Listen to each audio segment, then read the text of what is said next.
Čez rdečo se ne fura, ne? Vsem je jasno, kaj luči pomenijo in če jih ne upoštevamo, nastajajo težave v prometu. Vsi družbeni dogovori pa niso tako jasni in natančni.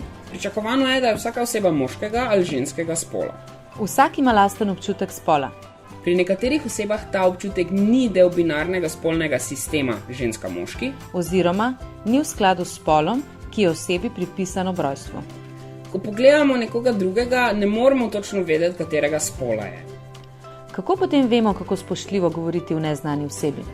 Lahko vprašamo, Katerega spola si? kakšni so tvoji zaimki?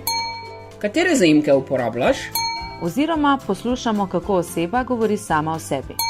Biti prijazen pomeni upoštevati imena in zaimke vseh oseb. Tudi če se ti po naših pričakovanjih ne ujemajo z videzom osebe.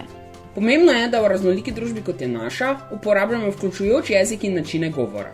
Tako lahko skupaj vsi svobodno sobivamo, brez težav v komunikacijskem prometu.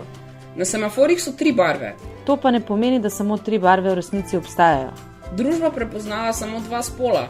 čeprav jih je toliko, kot je oseb. Spoli so vseh parov. Jih prepoznaš?